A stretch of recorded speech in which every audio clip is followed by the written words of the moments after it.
Hi everyone, welcome back to T's Theses.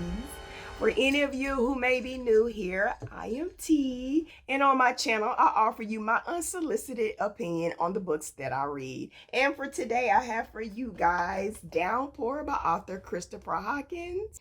And unfortunately, this book was a big disappointment. For me, it was just a big hodgepodge of unnecessary description, a lot of redundancy, and a whole bunch of musing when it came to the stream of consciousness. Don't get me wrong, I'm all for musing. I use stream of consciousness in my own writing. To be honest, I think it's impossible for a writer to write a book without using stream of consciousness, unless you, of course, may be writing a children's book. But even with that being said, too much of anything is just bad. And the thing is, had the author taken out half of the description, half of the redundancy, and half of the stream of consciousness, this book that is only 245 pages could have possibly been 125 pages. And the sad thing about that is this book has so much potential. There's this rain that is falling that are turning people into monsters. That is a great premise for a story. It puts you in the mind of The Mist or The Crazies for anybody who's seen that movie. It's one of my favorites. So you can imagine going into this book, I had high hopes. I really did. And it was such a disappointment.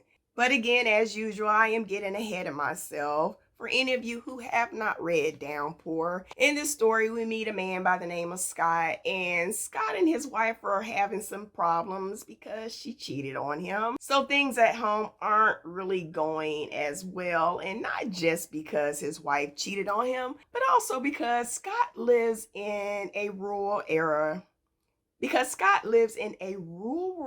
area in Illinois. And also because the house they live in is pretty run down, and Scott hasn't changed anything in the house since his parents died, which in this story is going to come back to bite him. And so with all that going on, a rain cloud appears, and the rain cloud is a little off. There's rain falling down from this cloud, but the wind is blowing and the rain isn't shifting. And as the day goes on, the cloud gets a little bigger, and Scott starts to see these flashes of green light within the cloud. And as we know, lightning isn't green. And so because of that, Scott decides, I need to keep my family inside. Unfortunately, his wife decides that it's just a little rain. Why don't we go out in it? And she goes out in the rain and she gets naked and she takes off for a little while. And because Scott has seen some little crazy things happening on the internet from people who've been hanging out in the rain, he doesn't want her to come back in the house. And so as the story progresses, these rain clouds begin to appear all over the world. And as Scott begins to watch different videos and see things happening around his own house, he sees that this rain is sort of toxic. It's starting to eat through things. It's eating through the siding. It's began to eat through his roof.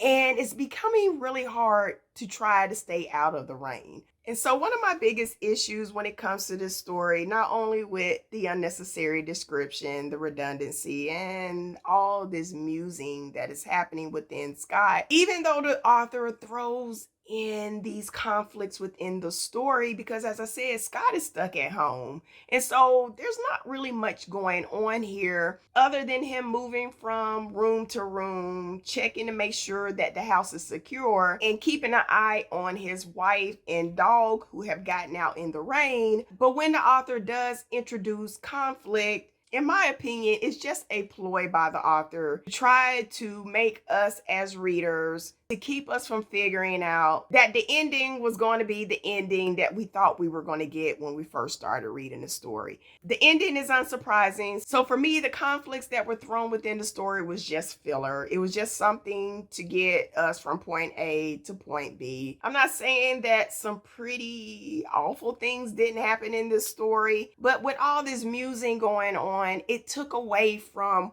what could it be? It took away from the action. It took away from the build up by Scott constantly being in his head, by him always thinking about what he should have done, what he could have done, and maybe what he will do once the rain is over. Downpour just end up being a sadly unsatisfying story that I wish could have been more. So that's all I have for you guys today. And until next time, you guys take care, stay safe, and try to do something nice for a stranger so we can all do our part to make this world a better place.